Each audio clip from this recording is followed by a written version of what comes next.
What is the most surprising and or counterintuitive lesson that you had to learn over the past in your career in the private equity space? Gary, do you mind taking a stab at that one?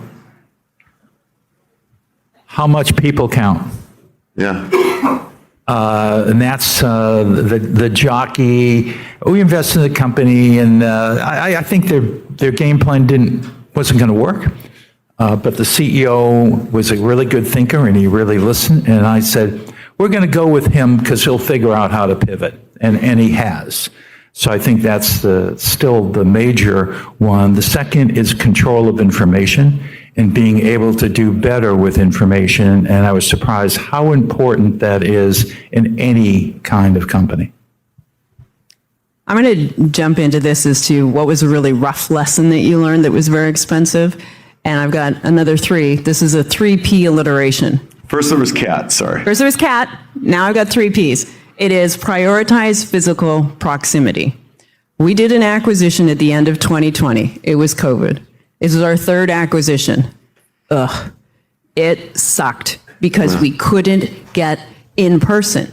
Sure, you're doing all the video meetings and you're still seeing people, but the ability to actually have your acquisition, understand your culture, understand your vision, feel valued. We had so much regrettable talent attrition. It was terrible.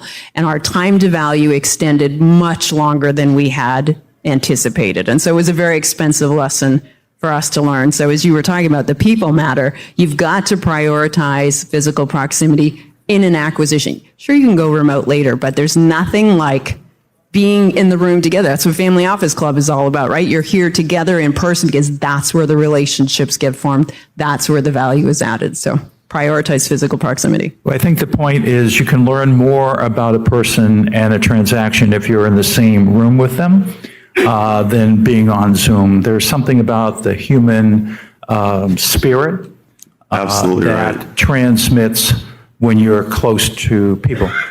So I heartily agree with that. I went out of my way to see a person. I said, I love what they're doing. I need to be next to that person for a few hours. Yes. And so I did. That's great. So I would say the pandemic caught me, but obviously all of us by surprise, but also what the pandemic did in the multifamily markets that were pretty good markets really deteriorated, and there was regulations that allowed people not to pay rents for a couple of years, and that really hurt deeply some of the investments we were involved with, and we had to hire way more people just to collect the money and go through the government loopholes, all the different hoops they had for us. And then the other thing was how fast interest rates rose. I was caught off guard that it would rise that quickly. Fortunately, we were in 99% fixed rate instruments, and so it didn't impact us that much, but still it was a big surprise. Yeah, I would just say investing in industries or companies you don't have a prior domain expertise in, maybe, I don't want to say chasing a trend, but just it's not your typical bread and butter. And I think I've seen families just make a mistake of investing in industries they don't know very well, and they get caught. So sticking to what you know, I think, is important. There really is a trend, or family offices have been more active in direct investing than in the past, let's say. How can you, any offering of advice from that with your own experience, perhaps? Sure.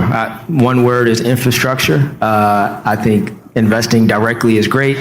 The economics look fantastic, but I just think sometimes people don't know how much work it takes to actually run the infrastructure, from the due diligence, the background, again, actually know what you're doing once you actually make the acquisition. And look, in theory and on paper, it's fantastic. Right. Going direct rather via some type of fund or a vehicle, but it's really hard. So if you can do it, great, but I just think it's important for people to know what they're getting into before they do that.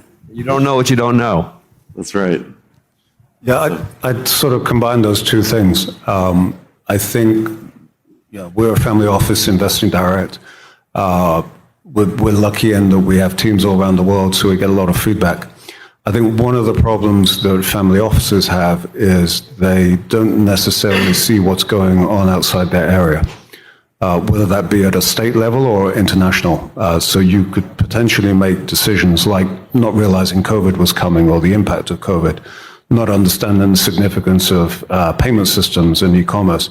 That if you're not going out to other countries, going out to other industries, you're not seeing that risk to your assets because you're only seeing a small amount of the data.